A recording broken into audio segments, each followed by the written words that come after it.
So welcome to everybody that's joining us. Our apologies for starting a little bit late.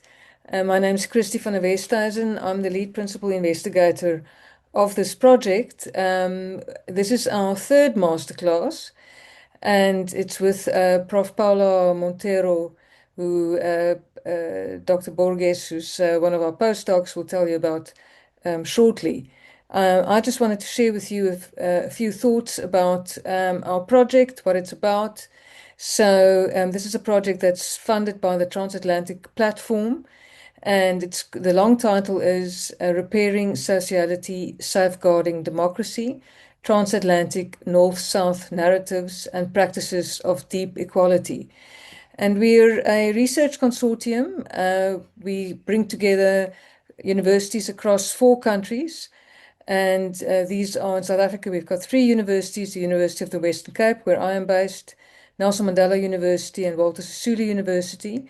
And then in Brazil, from where Prof Montero will be speaking today, she's attached to the State University of São Paulo and to Cebrap, the Brazilian Center for Analysis and Planning. And then we also have the University of Ottawa in Canada and Swansea University in the UK. That forms part of our consortium. So briefly, what our project is about, as I think most people, and if you do not know about this, then I don't know, you've been living under a rock somewhere. But as we can see worldwide, we are in very dangerous times. We are in very difficult times. We are seeing a very dangerous politics playing itself out. And we're seeing over the past number of years heightened levels of social polarization, political polarization. And certainly all of those also spring from economic polarization in the form of extreme levels of socioeconomic inequality across the world. And with this politics that's pulling people apart, that's creating massive social polarization across countries. And it's very interesting to see how similar these dynamics are, whether you're in the global south or the global north, or wherever you may find yourself, even in countries that are regarded as more authoritarian, or countries that are regarded as more democratic, and so forth. You find these extremist discourses and actions driving a particular kind of politics. And our project wants to make sense of this phenomenon, but there's already many studies happening in this regard. So what we're particularly interested in is what people are doing on so-called ground level in actually counteracting this politics of social polarization. So what people in ordinary everyday situations are doing to actually counteract what political elites are busy with.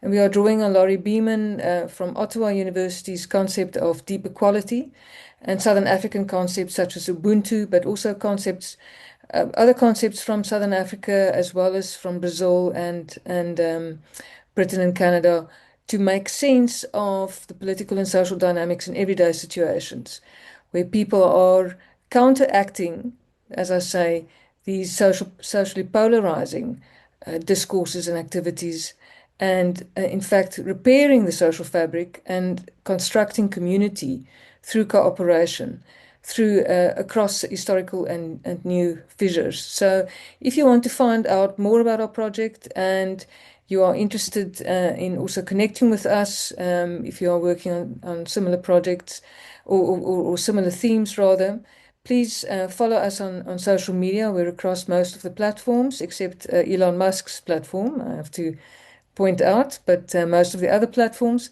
And we are also available via our website, www.socialrepair.org.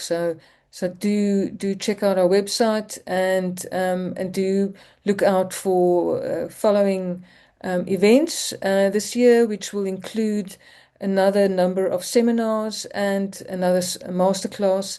And for last year's events, which include 4 seminars, you can visit our website. And now over to Guilherme, that will tell us a bit more about Prof Montero and what she will be speaking about today. Thanks, Guilherme. Okay, thank you, Christy. So Paula Montero, as many of you that are here know, she's a full professor of anthropology at the University of São Paulo here in Brazil, and a senior researcher at the Brazilian Center for Analysis and Planning, the Cebrap. She is also one of the principal investigators in our group and the leader of the Brazilian team. Her work focuses in the intersections of religion, race, law, and pluralism. And of course, she has a long-standing interest in ethnography, which we will definitely see coming up in today's discussion. So I will now turn things over to Paula. She will speak for, I don't know, around 60 minutes, and then we will open the floor to the audience. Please feel free to write your questions and comments in the chat during her presentation. If you prefer, you may write in Portuguese, and I will translate them into English. And you are also very welcome to turn on your microphone and at the end of Paula's presentation to share your comments or ask questions, okay? So Paula, please, if you want to start. Thank you, Guilherme. I would like to share my PowerPoint. How do I do that? I send a request to you. No, I think you just need to click share here. Yes, I did it. And then? Let me see. Nina, do you want to help with this? Because today, Who is the host? Today, Nina is the one. Hi, yes, I allowed screen sharing. Okay, and from our side, then can you just make sure that this is being recorded as opposed to producing a transcript, because this is due to be uploaded to our website, etc. It's recording to the cloud I did start the recording at the start of the meeting, so we should be fine. Okay, excellent. Thank you. Yeah, thank you. Let me check that Paula can share.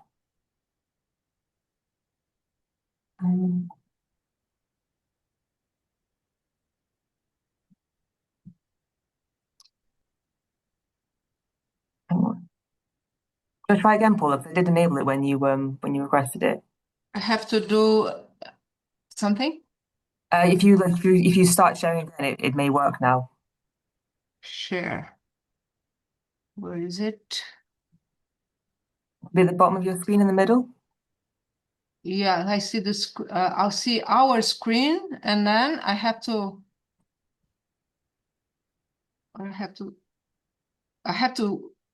Let me see. Yeah, there you go. I click in my PowerPoint. What do I have to do? Are you seeing that? Yeah, you can see. If you make that full screen, you can see your PowerPoint. Yeah. Okay, it's done. Okay. Great. Good morning, everyone. It's a pleasure to be here with you today. I would like to begin with thank you, all of you who are joining us online for your presence and engagement. And I would also like to thank the organization of this masterclass, Christy, Guilherme, Sophia, Ninian, for the invitation and for creating the conditions for this conversation. Let me start with a point that won't surprise you, anyone here. As we all know, ethnography is very much a child of the colonial project. Historically, it took shape precisely at the moment when European colonial empires were at their height, administratively, scientifically, and morally, between the late 19th and the 20th century. This is the period of territorial expansion, of the consolidation of European nation states, and of an increasing need to govern populations that were culturally classified as others. That context creates a strong demand for detailed knowledge about customs, beliefs, language, and ways of organizing social life. And ethnography emerged precisely as a response to that demand. In this sense, ethnography takes shape as a particular way of producing knowledge about difference. It combines direct observation with careful description and a claim to scientific authority. But at the same time, it is deeply embedded in the political and epistemic asymmetries that characterize the colonial situation. Saying that ethnography is a child of the colonial project does not mean, of course, reducing it to a mere instrument of domination. Rather, it means recognizing that this very condition of possibility are entangled with colonization, with colonialism. Ethnography becomes possible because colonialism produced access to territories, to populations, but also because it established asymmetries between the position of observer and observed. This is central. It's precisely this relationship that becomes the most sensitive epistemic problem in ethnography. In the classical arrangement that the ethnographer is someone who can move across spaces, who has the freedom to travel, to record, to classify, and to translate other ways of life. And all of this is done for an audience back there, back home, for a metropolitan, academic, and often state-oriented public.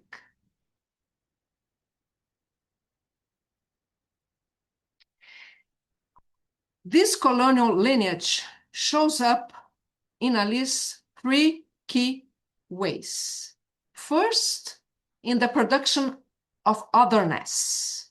Ethnography develops as a form of knowledge focused on society labeled as traditional, primitive, non-literate, categories that only make sense within an evolutionary and imperial way of imagining history. Second, in the tight link between knowledge and government, ethnographic descriptions often fed directly into colonial politics, civilizing missions, legal reforms, administrative interventions, even when this happened indirectly or without any explicit intention on the part of the ethnographer. And third, in the kind of epistemic authority ethnography established, long-term fieldwork and participant observation come to legitimize a scientific voice that speaks about the others and very often on behalf of the other.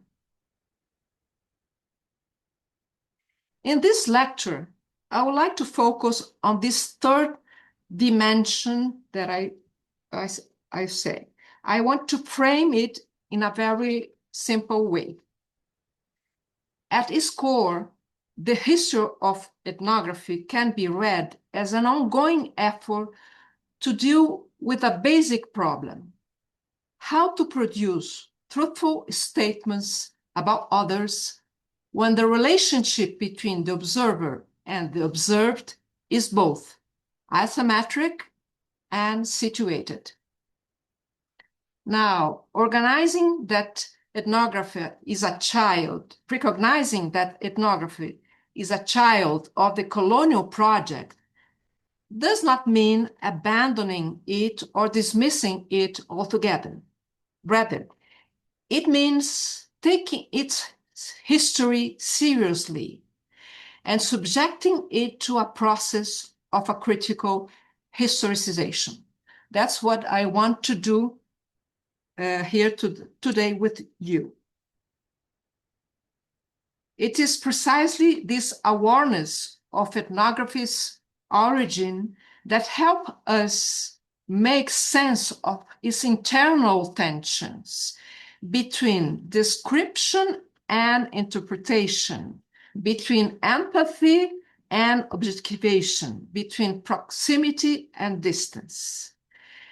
And it also helped us understand contemporary efforts to ethically and politically rethink fieldwork practice.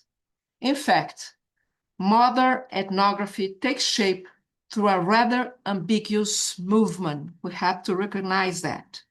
On the one hand, it remains a heir of a colonial regime of knowledge production.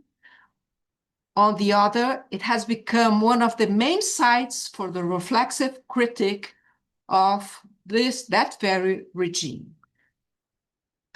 What is really at stake here is not simply gaining access to the other point of view. The deeper issue is the legitimacy of the knowledge produced through this relationship. In other words, my question here is, under what conditions can the observer's presence, position, and language become a source rather than an obstacle to ethnographic truth? It is through this ongoing work of questioning and reworking the relationship between the observer and the observed that ethnography acquires a specific historicity, not just a method, but also a form of writing and a way of doing theory. With that in mind, in this masterclass, I've organized the discussion around a map of 4 major ruptures. Each of these moments reconfigure how ethnography has been thought and how it was practiced within anthropological theory. I will show how each rupture, here represented by an author I take as a key reference, reshape the status of the data, the field, the author, and theory itself. This is not meant to be an exhaustive history of anthropology, not a complete chronology of authors. To address these questions, I want to propose an analytical itinerary organized around shifts in how ethnography has come to conceptualize the field, the description, and the action. I will start with a synthesis table of the major ruptures in ethnography from the 20th to the 21st century, and then impact for you the models and ideas that emerge from it. This is the synthesis table. With Malinowski, participant observation becomes consolidated as a methodological foundation of ethnography. It is closely tied to the idea of objectively describing native life. At this point, ethnography is still largely understood as a technique. You go to the field, you observe directly, and you report what you see. A first major shift happens a few decades later with Gertz in the 60s and 70s. Here, ethnography is no longer just about observation. It is redefined as thick description, that is, as the interpretation of culturally stated meanings. So the movement is clear. We shift from seeing to interpreting, from collecting facts to producing textual meanings. And this shift already begins to challenge the idea that ethnography can transparently represent cultures, societies, or native point of view. A second rupture pushes the critique even further. Ethnographic writing itself becomes a focus of analysis. Rather than being treated as a neutral medium, it is examined as situated from the rhetoric, shaped by power relations, authorial positions, and narrative conventions. This is where reflexivity enters the scene. It is the explicit acknowledging of the historical, political, and discursive condition under which ethnographic knowledge is produced. The central shift here is from the idea of neutral representation to ethnography understood as a situated practice of enunciation.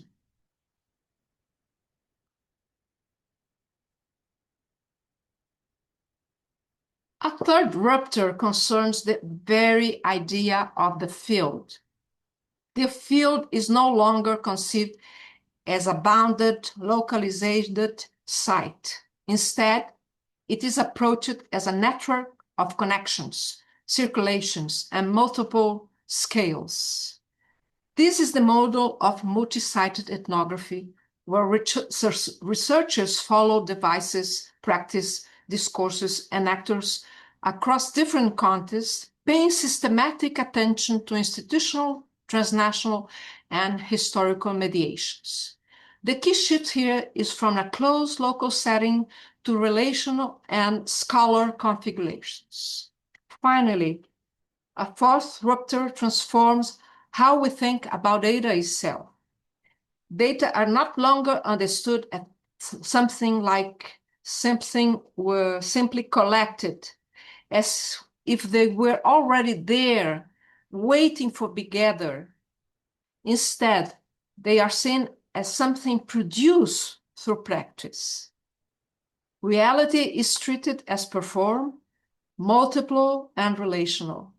The analytical focus shifts to the device, materialities, practice, and ontologies in action. The central move here is from data as a reflection of reality to data as the effect of ontological practices. Well, this is the general overview. With this overview in mind, let me now slow down and unpack what is at stake in these shifts. The question that will stay with us throughout this effort is a simple one, but also a demanding one. What does it mean to do ethnography under contemporary conditions? Of course, each rupture I mentioned does not replace or erase the previous one. Instead, each one displaces the theoretical and methodological problems that organize fieldwork and give meaning to what ethnographers actually do in practice. Taken together, these four ruptures make one thing clear. Ethnography is not just a technical method. It is a historical changing intellectual practice in which writing, theory, and empiricism are constantly being reworked in relation to one another. By following these transformations, we can begin to see ethnography as a distinctive way of producing critical knowledge about the social, one that is shaped by history, but is also capable of critical engaging with it. Let me begin with situating Malinowski as one of the key figures in the invention and stabilization of what we now recognize as ethnography. Malinowski is widely seen as the main architect of the canonical model of ethnographic fieldwork in the early 20th century British anthropology. This reputation is closely tied to his research in the Trobriand Island during the First World War and to the publication of Argonauts in 1922. At the time, most anthropological knowledge was still being produced at a distance through reports written by travelers, missionaries, colonial administrators, or by scholars working from their desk. Malinowski famously criticized this mode of knowledge production with what he called veranda anthropology. In this model, the observer remained physically removed from the social life he claimed to describe.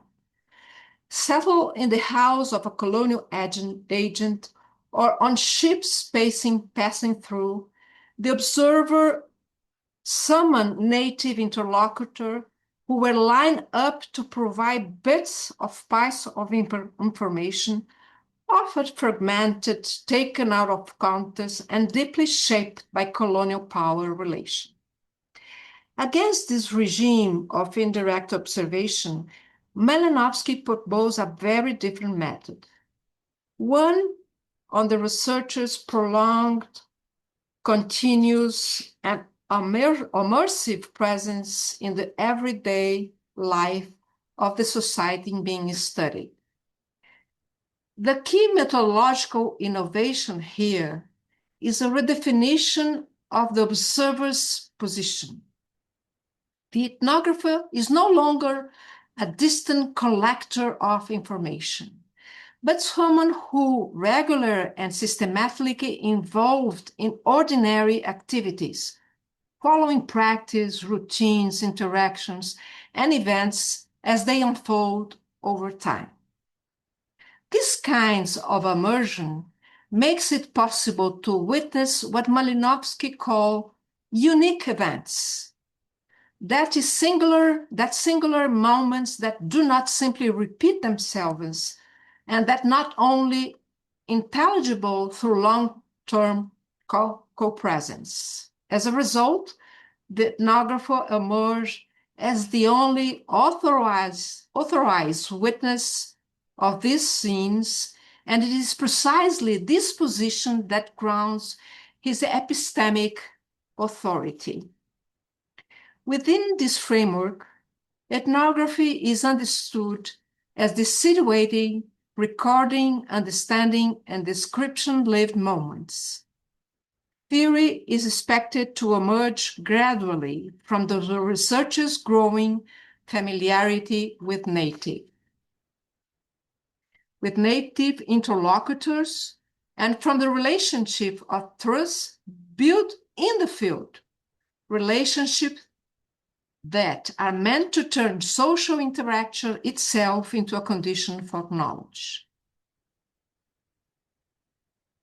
So the relation between observer and observed is therefore conceived as asymmetric, but also epistemically productive. Proximity is not seen as a threat. On the contrary, is what generates and guarantees knowledge. From this way of thinking about ethnographic observation, often described as dialogical, but still firmly under the researcher's analytical control, emerges a specific understanding of the researcher encounter. This understanding, in turn, gave rise to the methodological principle that shapes much of British social anthropology from the 1920s through the 1960s. This is especially true of the functionalist and structural functionalist traditions, associated with figures such as Radcliffe Brown, Evan Pritchard, Forts, Gluckman, and later Victor Turner. These principles can be outlined in 5 key points. First, there is the central role of empathy as a condition for understanding. Second, the requirement that the ethnographer learn and master the local language. Third, the priority given to observation and to closely following practice rather than relying on formal questionnaires. Fourth, a strong commitment to inductive reasoning. Analytical categories are not imposed in advance, but are expected to emerge from the sustained engagement with concrete situations. And finally, the recognition that the native point of view matters, even if it is eventually organized, translated, and systematized by the analyst.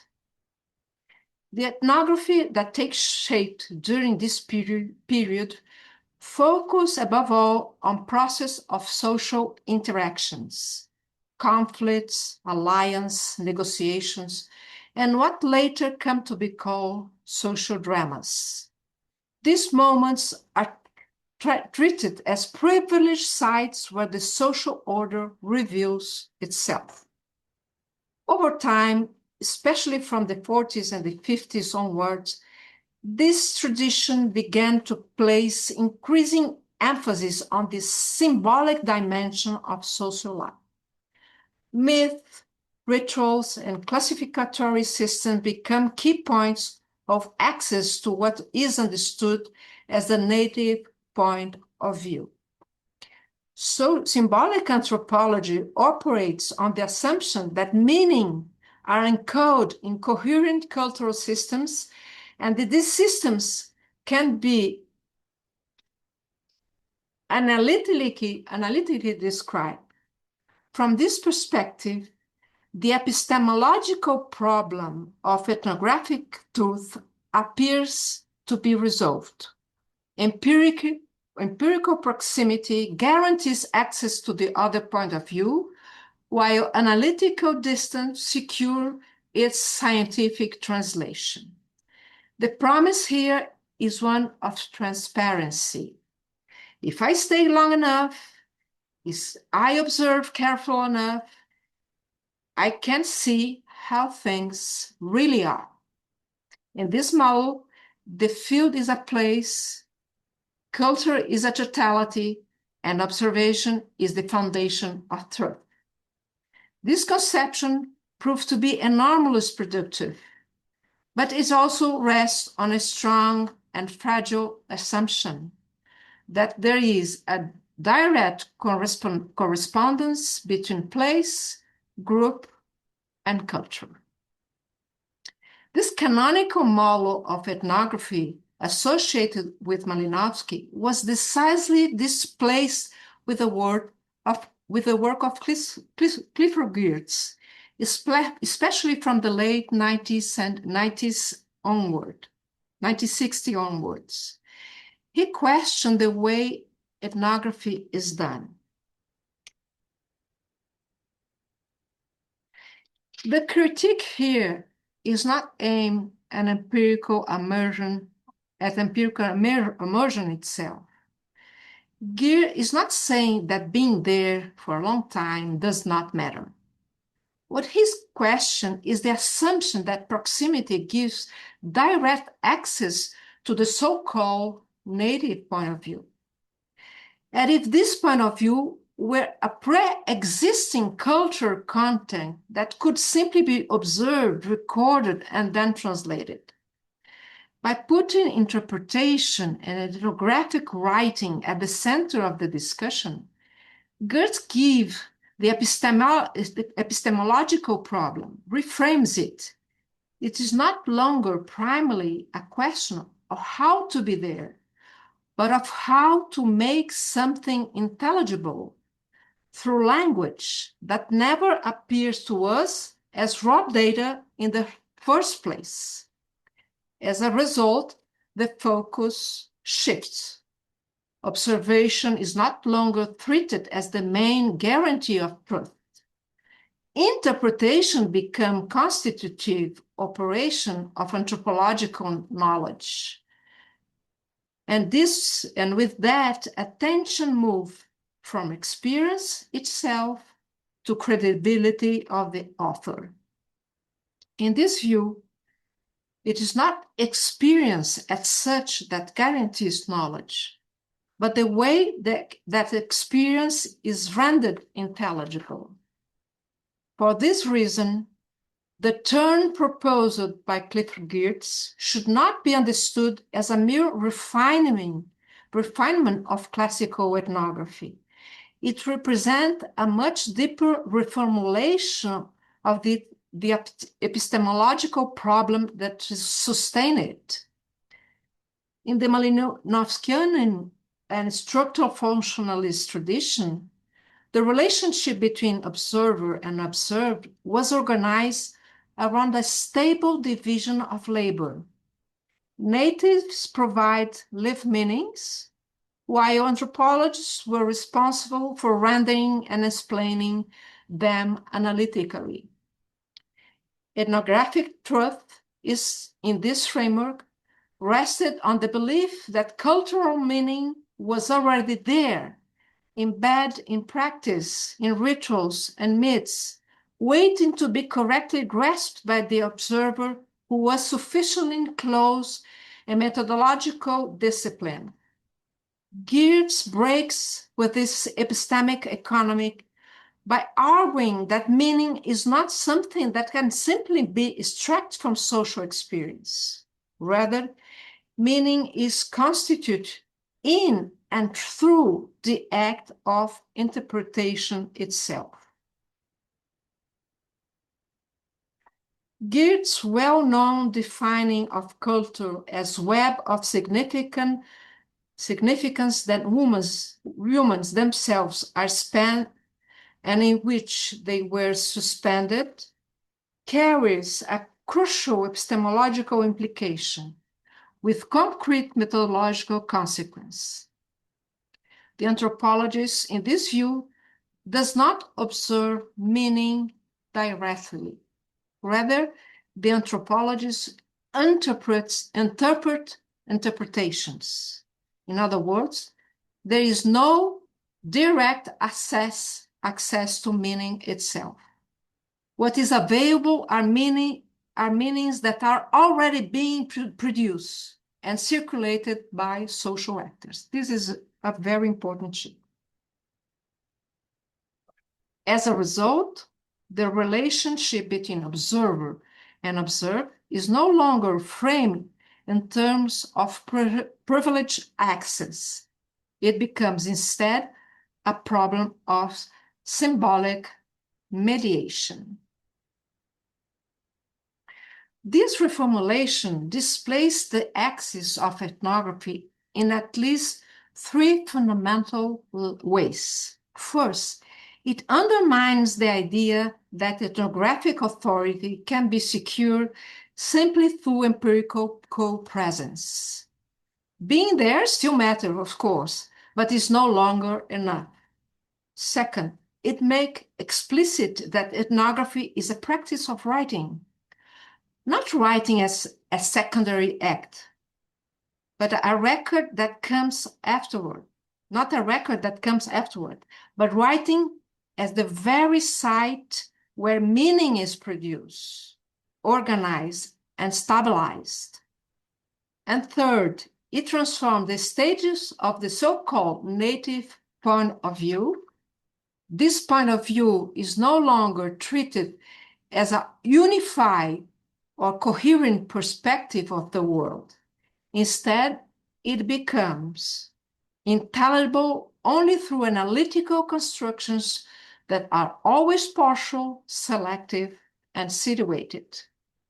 In this sense, Geertz's contribution is not about replacing one method with another. It's about denaturalizing the very idea of method as a solution to the problem of anthropological truth, by showing that ethnography does not simply describe cultures, but produces interpretive readings of the social world. In doing so, Geertz inaugurates a new regime of reflexivity. In this regime, the relationship between observer and observed is understood as being mediated by language, theory, and conventions of writing. This is the first major rupture. The idea of transparent view gives way to interpretation. At the same time, Geertz leaves something important intact: the assumption that culture can still be presented as a coherent totality. And it's precisely from this point of tension that more radical critiques of ethnographic authority becomes possible in the years that follow. These critiques often open ways to further redefinition of the field data, and theory. These reformulations will shape the subsequent ruptures I've mapped. They also shift the problem from observation to inscription. Once the field is no longer understood as transparent, the question shifts to ethnographical writing. How does it operate, and which was these effects? This is where the second rupture begins. What later comes to be called anthropological postmodernism, a broad field of critics of classical realistic ethnography, associated with authors such as George Marcus, Paul Rabinow, and George Fisher. This set in motion a sustained reflection. This reflection shaped the rules governing the relationship between author, object, and reader in ethnography. At this point, what is at stake is no longer only the question of epistemological access to the other. The focus shifts to the discursive condition under which this other become credible within the anthropological text. This shift brings into view what we might call the meta-pragmatical level of ethnography authority. As we can see in his critique of the Malinowski model, Geertz already displays the problem from observation to representation by asking how ethnographic description produce plausibility.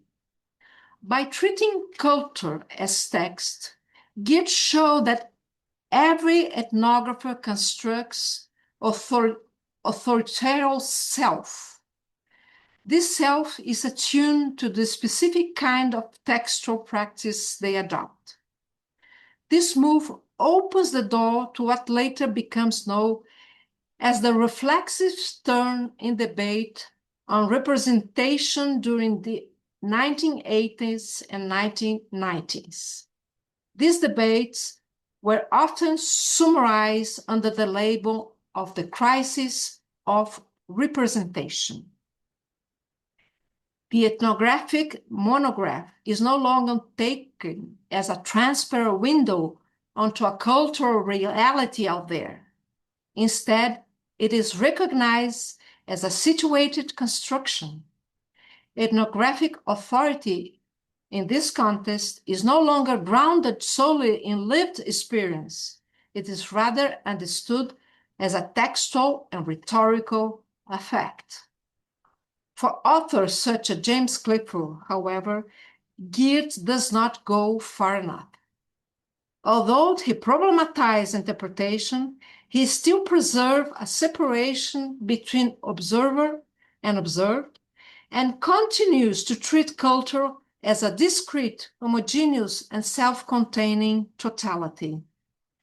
But this rarely corresponds to the fragmented, contradictory, and historical layered ways in which culture actually appears in the field. Clifford's argument is that the style of classical ethnographic writing is what produces this kind of reality effect of culture. That is, this impression as a non-mediated access to cultural reality.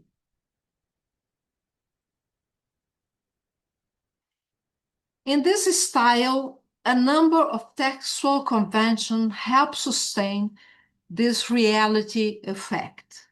For instance, the anthropology often withdraw from the text when describing what they do. Concrete individuals disappear, replaced by a generalized people.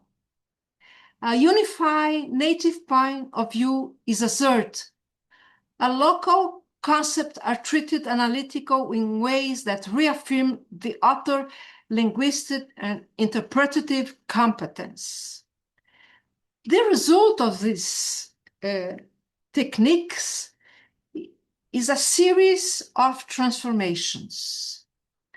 What was a fragmented experience in the experience of the anthropologist become an integrated whole. What was a situated communicative process turns in an autonomous object. Interaction, anthropological interaction, is converted into description, and dialogue is converted into monologue. At this point, something fundamental changes. Ethnographic authority no longer rests on lived experience itself, but is understood as a textual effect. In this critical reading of Maurice Griol's works, James Clifford illustrates this problem by focusing on the decisive role of Griol's privileged informant, Ogo Temeli. He shows how this role was central to the construction of what come to be known as the Dogon culture, as a coherent and totalized symbolic system. The prominence of this figure raises basic questions about ethnographic encounter. In fact, we often do not know how interactions actually unfold in these encounters, under what conditions dialogue took place, how interlocutors understood the research, and in what grounds they decided what to reveal. Critics of Griol have suggested that Okotemeli's knowledge was closer to what of a theologian in this field. In this sense, it was different from that of a kind of average informant. Critics argued that his initiatory expertise helped to stabilize a systematic image of Dogon culture, one that owns as much to ethnographic intervention as to local practice themselves. From this diagnosis, Clifford draws a broader conclusion. In a post-colonial context, the anthropologist can no longer claim an epistemically privileged position in producing culture about the other. Anthropological knowledge is intrinsically relational.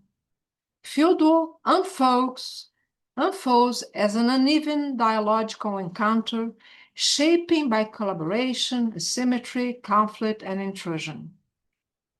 These dimensions, they then can no longer erase in the name of neutral description, nor can they justify by the attempt to rescue a supposedly disappearing culture, what Clifford famously call ethnographic pastoral nostalgia.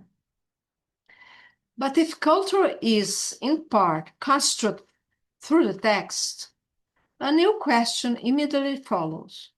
What happens to the field?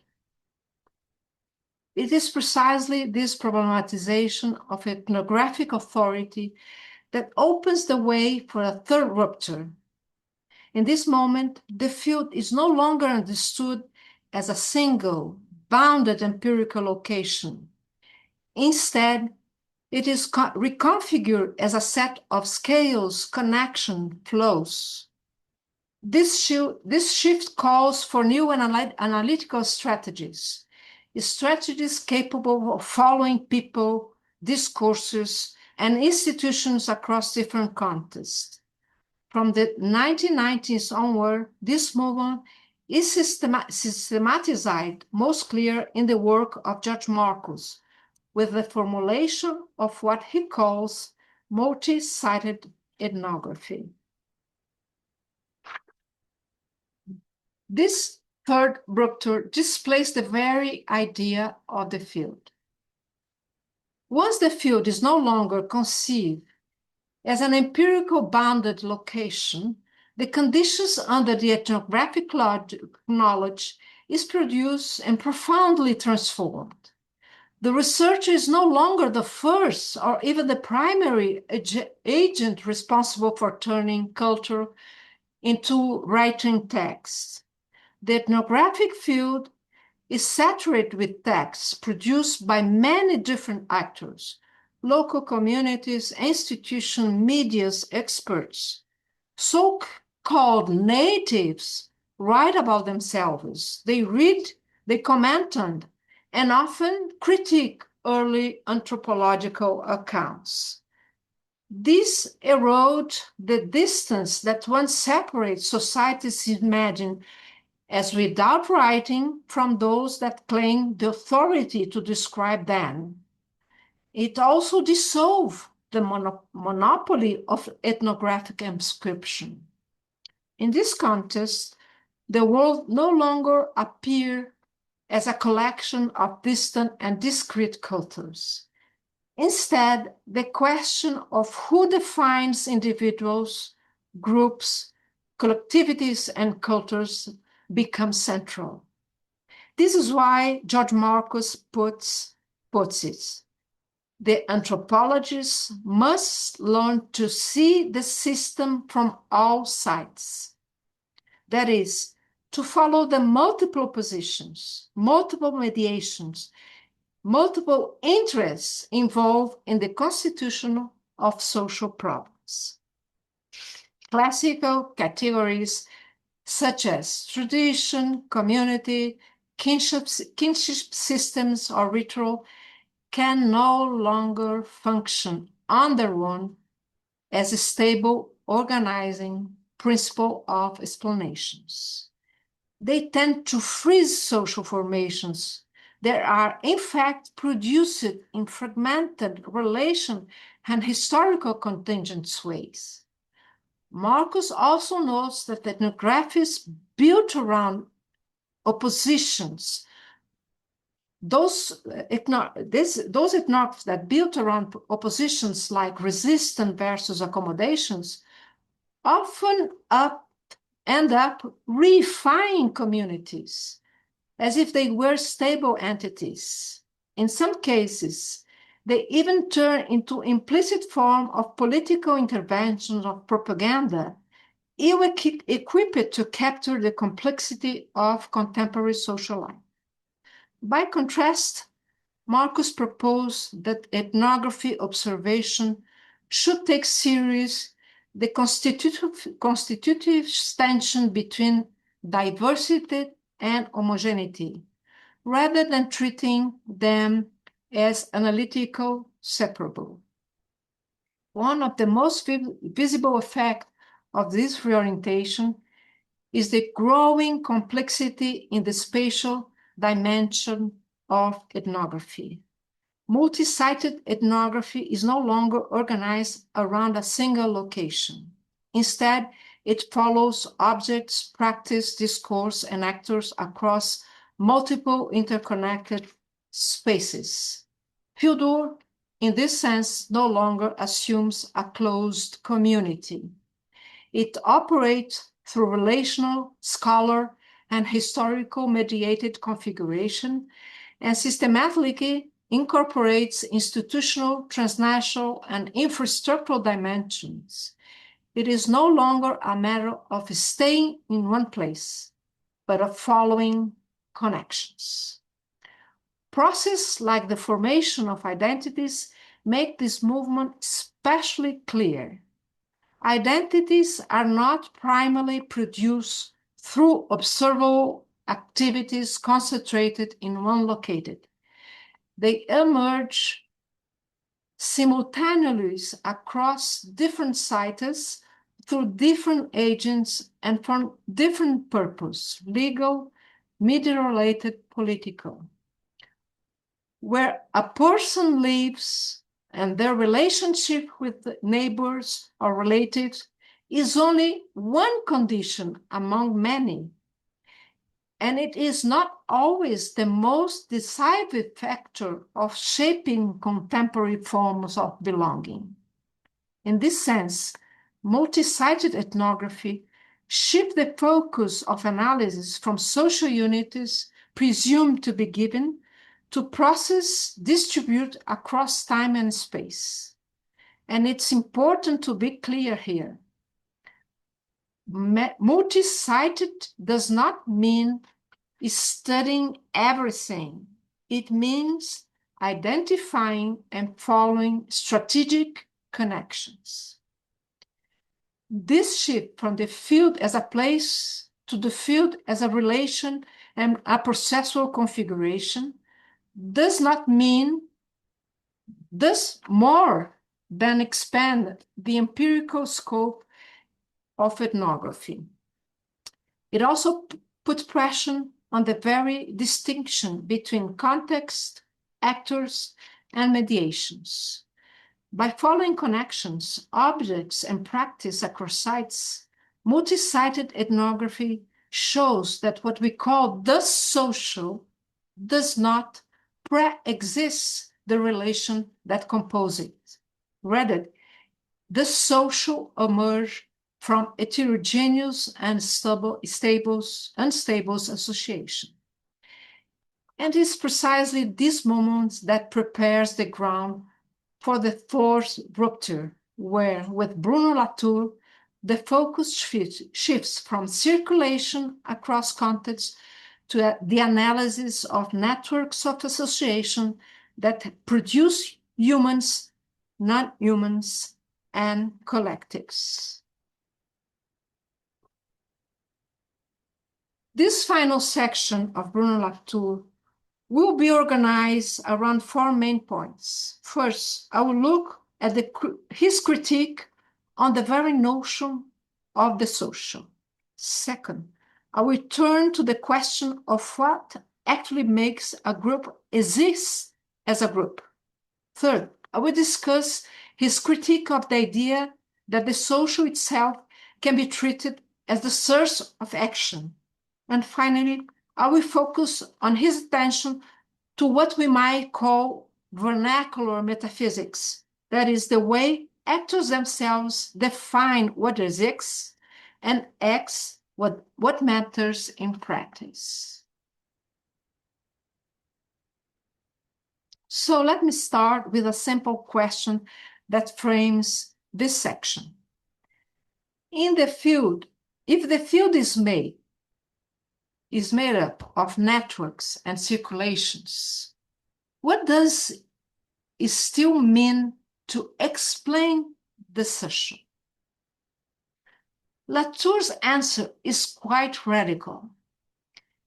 He challenged the very notion of society as has been used almost automatically in the social science study. Much of our analytical mental software, he says, assumes a pre-given social context, a specific domain of reality in which events simply take place, society. Actors are then treated as if they were located inside this social world and could therefore report on it as privileged informants. But the social does more than provide context in his perspective. It also functions as a form of causality. Invoking the social dimension often becomes a kind of explanatory shortcuts, one that replaces careful description of practice, mediations, and concrete relation with a ready-made explanation that has to be criticized. In this regime, the social stops being something we need to investigate and becomes what does the explaining effort. And that, for Latour, is precisely the problem. As he famously put it, the social should stop being what explained and become what needs to be explained. Against this use of the social as a given framework, Latour opposed a radical redefinition. From him, there is nothing specific or intrinsic about the social order as such. Society must be treated as a stable context within which things happen. States cannot be treated as a stable context. What social scientists often take for granted are connections that have already been stabilized and naturalized. Latour reversed this logic. He argues that social is not an a priori domain, but a particular type of connections in the making. The task of researcher then is no longer to explain phenomena through the social, but to follow the process through which people, things, institutions, and form of knowledge associated in the constitution of a collective, whether we are talking about law, talking about religion, science, or politics. In this sense, ethnography does not aim to produce an external theory of the social. Instead, it learns from the actors' own theories, from the ways they themselves explain how associations are formed, maintained, or undone. This, in turn, reshapes what counts as action, what counts as relations and collective. From this perspective, Latour also rejects the organization of anthropological work into separate layers, such actors, methods, and field, designed in advance to produce social explanations. Drawing in his theory of actor network, he suggests that the ordering of the social should not be anticipated by the analyst. It should be left to the actors themselves, understood as those who, through their practice, provisionally define groups, relations, objects, and courses of action. This implies letting go of explanatory shortcuts such agency, structure, consciousness, systems. Not because these notions are wrong, but because they tend to function as a stabilizing device that obscure the process of association, association at work.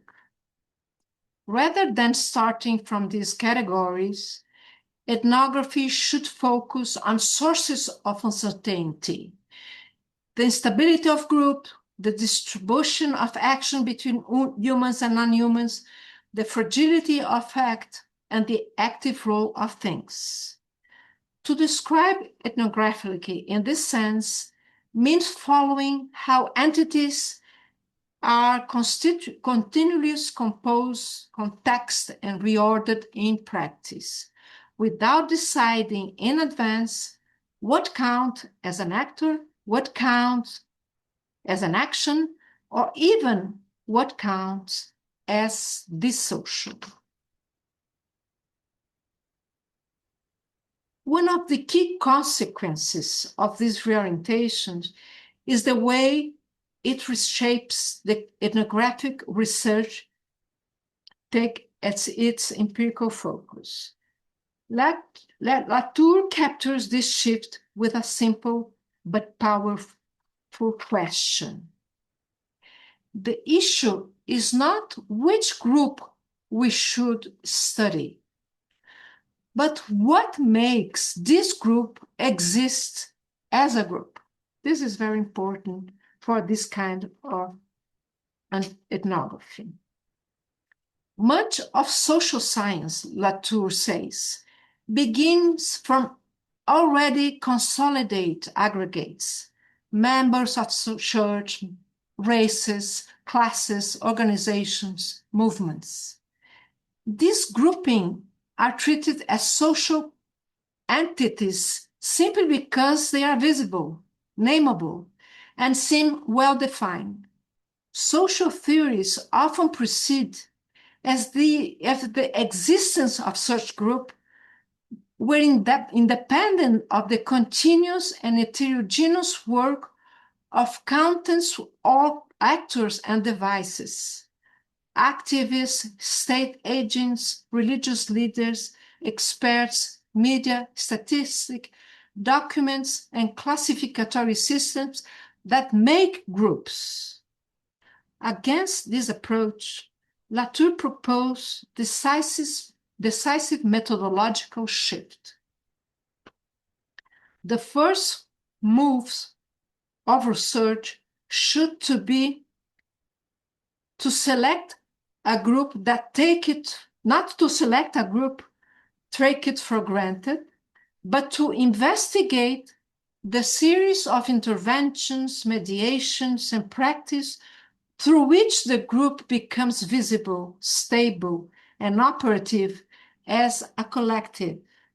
In other words, the empirical focus moves from supposedly given entities to the processes through which these entities are constantly composed, maintained, and contested. From this perspective, ethnographies follow actors in their own ways of forming, sustaining, and delimiting groups. It starts from the assumption that actors have a reflexive language about what they are doing. This is very important too. Ethno-nectar theory, therefore, invites the researcher to take native vocabulary seriously. It also invites us to observe the resources through which actors themselves try to stabilize the social and draw boundaries, whether they invoke tradition, law, kinship, science, or morality. A group, in the sense that does not exist by itself, nor does it precede the work bringing it into being. This is why ethnography observation must attend to spokespersons, people's institution or device that define what the group is, what it should be, and what it has been. To describe a group, then, is to follow practical operation through which it is continually claimed, represented, and made recognizable.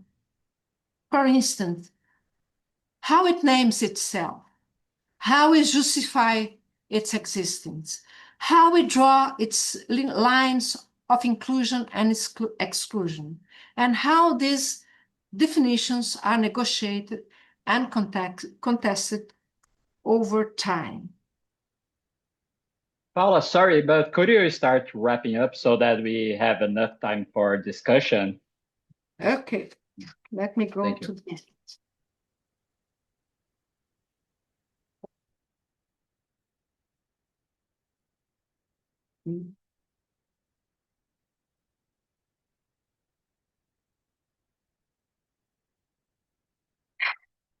Let me go to the 90K.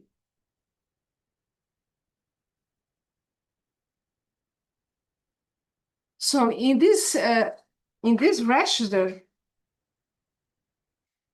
the analyst's task is no longer to decide in the event what actors really are, not to rescue from the supposed social illusion. Instead, the task is to recover the multiple worlds that were built together through their practice, justification, observations, and aligning.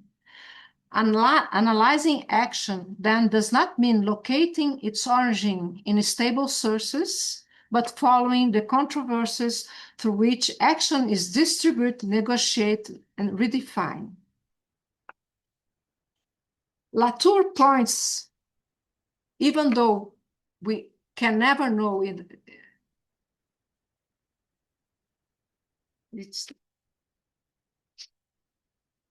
for Latour, the social is no longer a domain of cause. It becomes what is composed through association among humans and non-humans. The field is no longer a place or a set of sites. It becomes the tracing of controversies, mediations, and trace. Action is no longer an attribute of subject of systems. It becomes a distribute, narrated, and contest. In this register, ethnography does not aim to reveal what reality lies behind practice. It aims to describe how actors themselves define, justify, and stabilize what counts as action, a group, and a common world. This is an effect of a profound redefinition of ethnography gesture. Explain less, describe better, presume less, and follow more. Let me conclude with a simple observation. We live in a world saturated with description, diagnosis, and justifications produced by actors themselves. Revisiting the course I've outlined here is essential for rethinking about ethnography practice under contemporary conditions. These are conditions marked by the intense circulation of knowledge, a plurality of regime of legitimacy, and the constant presence of a reflexive actor who produce their own accounts of the social world. I try to suggest throughout this lecture that ethnography cannot alone presume to know in advance what cooperation, conflict, and social repair are. At this point, these reflections directed dialogue with the aims of our projects. By privileging the language, narratives, and criteria mobilized by the actors themselves, ethnography inspired by this trail is well sustained to mapping vernacular's understanding of cooperation. It is also well suited to mapping and process of social repair. This requires suspending ready-made categories and following by actors themselves define and following how actors themselves define what it means to collaborate, to repair relations, and to share a shared world. Revisiting despair is not merely a theoretical exercise. It is a methodological condition for reproducing ethnography descriptions that are able to account to the complexity and moral inventiveness of contemporary life. In this sense, to do ethnography today is less about explaining the world and more about learning how to describe it together with those who are continuing remaking. With that, I'd like to bring this masterclass to a close, and thank you with your attention and engagement. Thank you. Thank you. Thank you very much, Paula, for your presentation. It was excellent and really engaging. I'm sure it will lead to very interesting discussions today. And unfortunately, we don't have much time, but before moving on to the questions and comments, I just would like to acknowledge the very large audience joining us today. We even have many participants from Brazil who have likely taken time out of their summer holidays to be here with us today. And we really appreciate your interest. So now I will open the floor to questions and comments. Please feel free to turn on your microphone to ask your questions or to write them in the chat. Please, Morgani, please. Hi, everyone. Thank you so much, Paula. It was really interesting as ever. Thank you so much. I just wanted to ask a quick question because, as you said, and it was really interesting to dive up in Latour's work, because he invites us to follow actors and controversies without imposing an external explanatory vocabulary. But in doing so, I just wanted to, maybe I'm a bit curious for you to go maybe a bit deeper into details. How do you see the role of the researcher being transformed? Yeah, that was about it. Thank you. Can I answer, or I think you can answer, and we can go on to the other questions. Thank you, Morgan. I think that what Marcus tried to teach us is not to impose our sociological or anthropological concepts on people, and to go to the observation trying to discover where collaboration is, where cohesion is, where solidarity is, where community is, where social repair is. And we try to observe and to listen if they are saying this kind of things, and in which vocabulary, if these are their own problems or not, or if we are imposing a problem to them. So if cohesion is not a problem for them, why we are asking them to explain cohesion to us? We have to listen if they are feeling that they are a group, if they are saying they see themselves as a group, or defending themselves as a group, or in which terms they are doing that. Because we have the tendency to put things in their mouths and take what they are saying to explain what we want to explain. And it's a big problem, I think, of our kind of explanation. Thank you so much. Okay, great. We have many questions here in the chat. Becky is asking if every actor has agents, how do power dynamics play themselves out in exercising such agents? Can you say it again? If every actor has agents, how do power dynamics play themselves out in exercising such agents? Dynamics playing outside of the agencies. Is that he's saying? There is a dynamic outside the actors? But Becky, if you want to open the microphone, like I don't want you to say what you are trying to ask. I want to fully understand your question. Because for me, there is no action without the actors. Are you saying the same thing I'm saying? No, can you hear me, Paula? Yes. Yeah, I was saying that, there is a point to make that everyone has agency. So then what I wanted to check then in terms of exercising that agency, how do power dynamics play themselves out? In other words, let's say the two of us have agency to do something, and then I happen to have more power than you. Would you still be able to exercise your power, your agency, if you don't have the power that I have? So it's in that context. Yeah. If I understand fully your question, I can answer as this.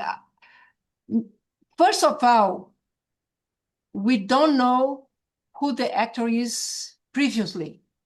So an individual is not an actor per se.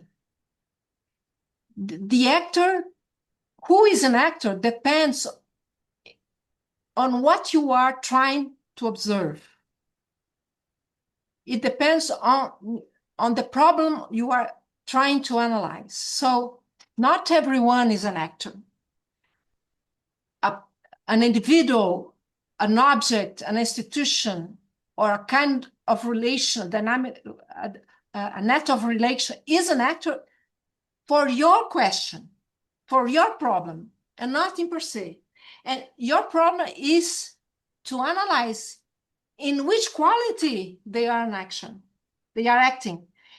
That is, in which way they say, the way they move, the way they write, the way do present themselves in public, do something that appears to be a reality of the world. And then they are an actor. So not everybody is an actor per se. An actor is the result of your analysis of the problem. I don't know if I'm clear enough in my answer. Okay, Paula, first of all, could you please stop sharing your screen? I try, but I'm lost here. I was asking how to do that because what I have to do to stop sharing. I think you need to click share, and then I don't know, maybe it will appear something like stop sharing, something like that. Yeah, I'm not for, because I wasn't able to. Let me see. I will talk in Portuguese, people. It's not bad language, okay? Paula, vai no botãozinho verde que está embaixo da. Mas é que eu apaguei o sharing e eu não estou achando esse botão. Ah, maybe here. Tem que entrar no Zoom. Share. Work it? Não. Não. Eu acho que tem que entrar no Zoom para conseguir clicar. Exato. Tipo, tem que abrir o Zoom, eu acho. Zoom. Guilherme, I mean, on my side, I'm not seeing Paula's screen, so I think I don't think it's I don't know if it's a problem for everybody else. But I'm just noticing that we do have a few more questions, including from UWC. Prof Kelly Gillespie has just asked a very interesting question, I think from a South African point of view also, in terms of our historical background, in terms of the development of the field of anthropology. And I would love for Paula to respond to that. Okay. Okay, so go ahead, because I don't know how to do it here. Okay. Anyway, so Kat is asking. Sorry, wait a minute. Talking about the rich history of Marxist anthropology and its much earlier commitments to multi-sided and internationalist ethnography, as you may know, but this has been this rich history has not been very studied, and this tradition has been very much studied. Yeah. Okay. So, and this tradition has been very critical to the Latourian turn, and which flattens social action into methodological individualism. Could you talk a little bit about this Marxist anthropology and its earliest commitments to multi-sided and internationalist ethnography? Mm-hmm. Okay, thank you for your question. I have to confess that my preference and my ethnography work nowadays is much more Latourian than Marxist one. So I have a bias here. I like the way Latour proposes our kind of observation. So what I tried to do was not a really historical effort, but to try to bring to our project the problems Latour put, because ethnography is a very important tool of our our project. So I wanted to think about how to do ethnography in our collaborative project. And the idea that first, the group is not there just waiting to us to describe it is very important to me. Of course, we choose a group and we try to work with one group, but we have to put on our horizon of reflection what a group is and why that group exists as a group, because that's part of our problem of observing the group. So for one, multi-sided observation, they say to us that a group exists because a lot of multiple movements, multiple dynamics that makes a group appear as a group. For instance, you have to have an agent that's a spokesman of the group. If your group has no spokesman, the group does not exist. A group has to have visibility. Who gives visibility to the group? The media, the journals, what? A conflict, a contradiction. The group have to have engagement, people around them. Why people engage? I think the Marxist ethnography is much about a rational action, about conscience, about being resistant, about being politically engaged, about being against power, about being, and I don't think that works nowadays as a kind of ethnographical observation, because what action does is not only a rational and a political statement. It's much more complex. Okay, great. So we are running over time. I will have to do the horrible thing of choosing 2 more questions. We have many great questions here. And thank you, Sophia, for your question. Yeah.